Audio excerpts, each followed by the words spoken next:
Honestly अगर मैं एक बात कहूँ कि आप सोचते हैं कि ये चीज़ बड़ी आसानी से मिल गई, तो ये तो कहने की बात है। आसानी से कुछ नहीं होता, बट बहुत ज़्यादा इसके पीछे मेहनत रही है। फिर लोगों का नेगेटिव रिस्पांस भी मिलता था, ऐसा नहीं था सर हर टाइम पॉजिटिव मिलता है। बट उसके बाद भी एक हार ना मानना और कि नहीं करना है तो करना है। धीरे धीरे धीरे एक फेज़ आता है जिसमें हम ब्रेक इवन पॉइंट बोलते हैं। अगर वो ब्रेक इवन पॉइंट हमने पार कर लिया तो फिर हमारे बिज़नेस को रोकने वाला कोई नहीं होता। और अभी हम इसको धीरे धीरे एक्सपेंशन पे ही लगे हुए हैं, क्योंकि आज के टाइम पे जो हमारी डिमांड है, मुझे दूसरों से भी माल परचेज़ करके देना पड़ता है, तो डिमांड काफ़ी अच्छी जनरेट हुई है। मैं बेड्स के हिसाब से नहीं काम करता, आपको लास्ट टाइम भी मैंने बताया था कि हम फिट में एरिया लेके चलते हैं। एग्जाम्पल के लिए 50 फीट का एक बेड मेरे लिए 50 फीट एरिया हो गया। लोग अलग अलग तरीके से लोगों को ठगने में लगे हुए हैं, ठीक है। कोई वम्स के नाम पे ठग लेता है, कोई बिज़नेस के नाम पे, कोई कैसे। तो आप जो भी कर रहे हैं बड़ा सोच समझ के करें, पूरा एनालिसिस करें, उसके बाद इसके ऊपर काम करना शुरू करें।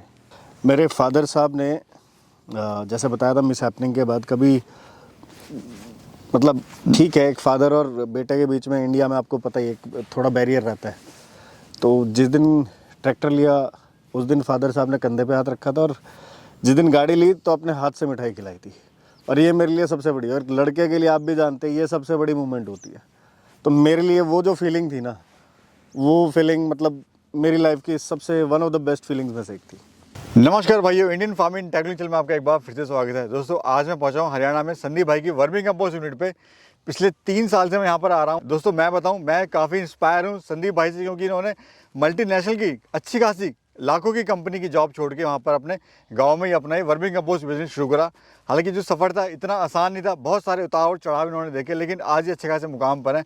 और रिसेंटली इन्होंने गाड़ी खरीदी, उससे पहले ट्रैक्टर खरीदा। तो यानी कुल मिला के ये 2.5 से 3 साल के अंदर लाखों का सामान ही खरीद चुके हैं, और बड़ी मेहनत के साथ और बड़ी शिद्दत के साथ अपना काम ये कर रहे हैं। तो दोस्तों जानते हैं कैसा वर्मी कंपोस्ट बिजनेस शुरू कर सकते हैं और क्या इसमें इनको चैलेंज आए और कितना इससे मुनाफा कमा रहे हैं। तो चलिए वीडियो शुरू करते हैं। संदीप जी नमस्कार। नमस्कार प्रवेश भाई, कैसे हैं? मैं ठीक हूँ संदीप जी। सबसे पहले मुबारकबाद, लास्ट वीडियो में हमने दी थी मुबारकबाद आपको, आपने ट्रैक्टर लिया था। हाँ जी। और इस बार आपने गाड़ी लिया है। हाँ जी, हाँ जी। बहुत अच्छा, और फिर से मुबारकबाद आपको। शुक्रिया शुक्रिया प्रवेश भाई। थोड़ा सा एक बार फिर से हमारे जो दर्शक देख रहे हैं परिचय दीजिए। नमस्कार, मेरा नाम संदीप है और मैं गांव आहुलाना, जो कि सोनीपत और पानीपत के पास पड़ता है, और मैं अभी वर्मी कंपोस्टिंग करते हुए करीब मुझे 2.5 के करीब साल हो गए। और 2.5 साल के अंदर ऊपर वाले की दया से एक जॉन डीरे ट्रैक्टर लिया 4x4 5210, और एक ग्रैंड विटारा। ये तो लास्ट वीडियो में आपने ले लिया था, और अभी रिसेंटली ग्रैंड विटारा ली है। तो बस सर लगे हुए हैं आप लोगों के करम से और ऊपर वाले की दया से। संदीप जी जब आप नौकरी कर रहे थे, मल्टीनेशनल कंपनी में आप जॉब थे, तो क्या एक जॉब जब आदमी करता है तो बस वो सैलरी आती है, उसके खर्चे होते हैं और महीना पूरा ख़त्म हो जाता है। लेकिन आपने 2.5 साल में यहाँ पर ट्रैक्टर ले लिया, गाड़ी ले ली, यानी 20-25 लाख का आपने सामान खरीद लिया। हाँ जी, हाँ जी। तो क्या इतना आसानी से आपको मिल गया ये सब, या इसके पीछे बहुत बड़ी मेहनत है पीछे? सर देखिए, ऑनेस्टली अगर मैं एक बात कहूँ कि आप सोचते हैं कि ये चीज़ बड़ी आसानी से मिल गई, तो ये तो कहने की बात है। आसानी से कुछ नहीं होता, बट बहुत ज़्यादा इसके पीछे मेहनत रही है। हर चीज़ के पीछे टाइम से चीज़ों को देखना, उन्हें एनालाइज करना कि आपका माल टाइम पे बन रहा है, प्लस उसके बाद क्लाइंट्स को ढूंढना, फिर लोगों का नेगेटिव रिस्पांस भी मिलता था। ऐसा नहीं था सर हर टाइम पॉजिटिव मिलता है, बट उसके बाद भी एक हार ना मानना और कि नहीं करना है तो करना है। मतलब वो जो एक पॉजिटिव एटीट्यूड अपना काम को लेके रहा ना, जिसकी वजह से हमें रिवर्ट्स बहुत अच्छे मिले, और कुछ ही टाइम पीरियड में हमने लोगों के साथ बहुत अच्छा। सबसे मेन चीज़ ये थी, हमने अपने काम में ऑनेस्टी रखी। अगर हमारा माल कोई ख़राब हुआ तो हमने उसको सेल आउट नहीं करा। जो अच्छा माल था हमने हमेशा, चाहे मेरे से कोई 1 कट्टा लेने आया, चाहे मेरे से कोई 500 कट्टा लेने आया, हमने माल हमेशा वही दिया। तो वो सब चीज़ें कहीं ना कहीं एक आपकी वैल्यू एडिशन में काम करती है। तो उस वैल्यू एडिशन की वजह से आज के टाइम पे जो हमारे क्लाइंट्स बने वो बड़े स्टेबल बने, और हमारा जो मार्केट बना वो रिपीटेटिव कस्टमर का बहुत बना। संदीप भाई मेरे पास भी काफ़ी फ़ोन्स आते हैं कि सर हमारा माल नहीं बिक रहा, हम क्या करें, हम वर्मी कंपोस्ट यूनिट बंद करना चाहते हैं, हमारे केचू खरीद लीजिए, हमारा माल खरीद लीजिए। संदीप भाई हर बिज़नेस में एक ऐसा पॉइंट आता है हर बिजनेसमैन के साथ में, जब उसको लगता है कि मुझे बिज़नेस अपना बंद कर देना चाहिए। तो क्या आपके साथ भी ऐसा हुआ कभी? और उस टाइम आपकी क्या सोच थी? परवेज भाई बिल्कुल मैं ये नहीं कहूँगा कि वैसा पॉइंट हमारे साथ नहीं हुआ।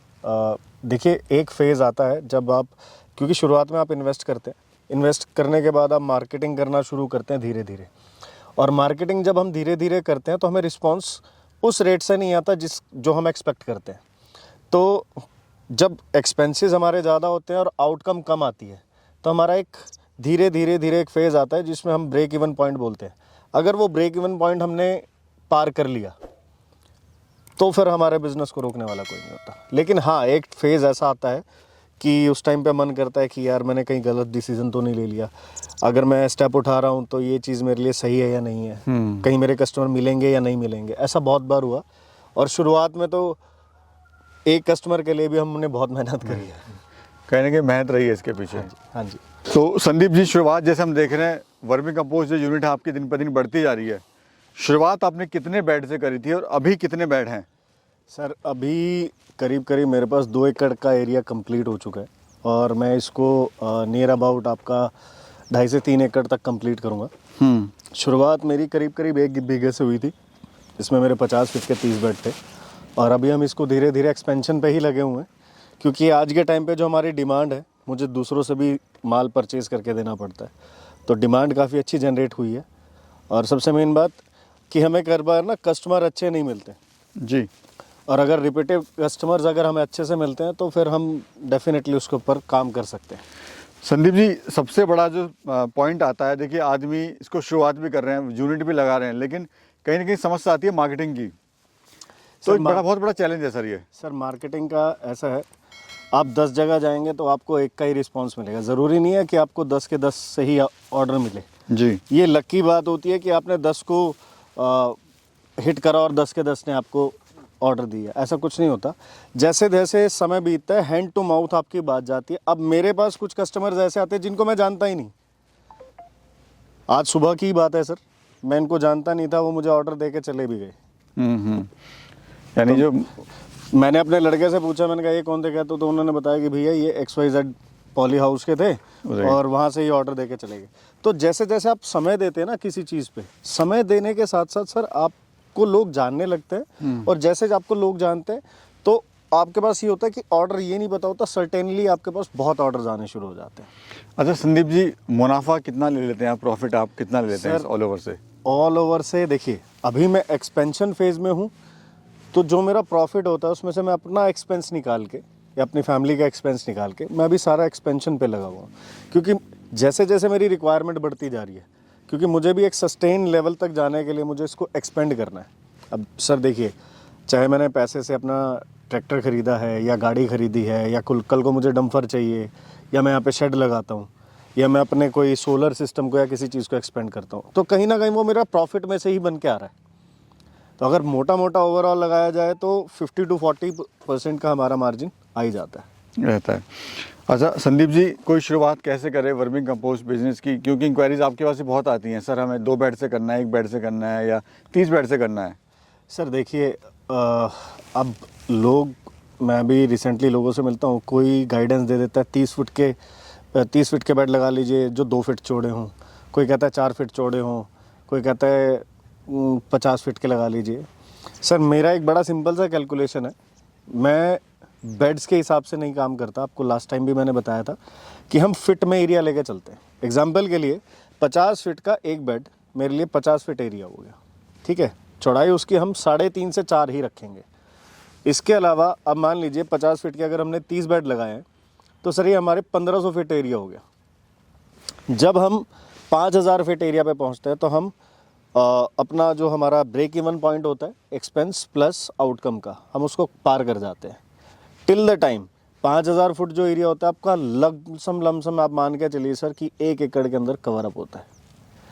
1 एकड़ से नीचे जितना भी आप स्टार्ट करेंगे तो जो आपका एक एक्सपेंशन का और आउटकम का जो रेशो है वो कहीं ना कहीं फ्लक्चुएट होगा। तो मेरा कहने का मतलब क्या है कि 5000 फुट एरिया जैसे ही आप ब्रेक करेंगे उसके बाद आपका एक्सपेंशन और आउटकम दोनों चीज़ों में आपको बेनिफिट मिलेगा। सर अब ये बताइए, अगर कोई कमर्शियल लेवल पे इसको करना चाह रहा है तो कितने बेड से शुरू उसको करना चाहिए सर, और प्रॉफिट कितना कितना कैसे कैसे वो ले सकता है इससे? देखिए हमने एक एस्टिमेट लगाया था। अगर हम हाफ एकड़ से शुरू करते हैं, हाफ एकड़ में हम करीब करीब 2500 फीट एरिया कवर अप कर सकते हैं। तो 2500 फीट एरिया अगर हम शुरू करते हैं तो सर हमारा लमसम खर्चा आता है जो ओवरऑल आता है करीब 7 से 10 के बीच में आता है। डिपेंड करता है कि हमारे पास वहाँ पे पानी के रिसोर्सेज कैसे हैं जी, हमारे पास वहाँ पे कोई शेड ऑलरेडी प्रोवाइडेड है या नहीं है, ठीक है, हमारे पास जो छोटा मोटा बारदाना है, तो मतलब हर पॉइंट पे, इसीलिए मैंने एक फ्लक्चुएशन बताई कि 7 से 10 के बीच में आता है। तो वहाँ से अगर हम स्टार्टअप करते हैं तो साल में अगर रिपीटेड हमारा गोबर कितना का प्राइस पड़ रहा है उस हिसाब से हमारे पास अच्छा आउटकम निकल आता है कि हम अगर ढंग से सेल आउट करते हैं, ढंग से चीज़ों को प्रिक्योर कर पाते हैं, टाइम पे खाद उतार पाते हैं, तो हम 20-25 लाख का हम काम कर सकते हैं आधे एकड़ में, अगर हमारा प्रॉपरली काम चलता है तो। लेकिन अगर कहीं ना कहीं हमारा टर्नओवर कम होता है, ठीक है, इसमें हमारा सेल आउट क्या चाहिए, आपका खाद भी बिकना चाहिए, थोड़ा बहुत आप वर्म्स को अगर सेल आउट कर सकते हैं तो वो आपका कॉम्प्लीमेंट्री रहता है। तो सर अभी वर्म्स क्या रेट चल रहा है और अपना खाद क्या रेट चल रहा है? सर अभी खाद हमारा बल्क ऑर्डर्स में 5 रुपये से लेके 7 रुपये के बीच में हमारा जा रहा है। जनरली जो हमारा स्टैंडर्ड है वो 6 से 7 रुपये के बीच में, एज पर डिपेंड अपॉन द क्वांटिटी, जी, कि हमारी जितनी जितनी क्वांटिटी आ रही है क्वांटिटी के बेसिस पे हम उसको सेल आउट कर रहे हैं। कम क्वांटिटी का प्राइस ज़्यादा है, ज़्यादा क्वांटिटी का ऑब्वियसली बात है सर कम है। और वर्म्स सर? वम सर हमारा जा रहा है इस टाइम पे, अगर 1 टन से कम है तो 150 जा रहा है, और 1 टन से ऊपर ऑर्डर है तो 120। जी, आइए सर देखते हैं आपका, हम ये बेड देख रहे हैं कुछ यहाँ पर बने हुए।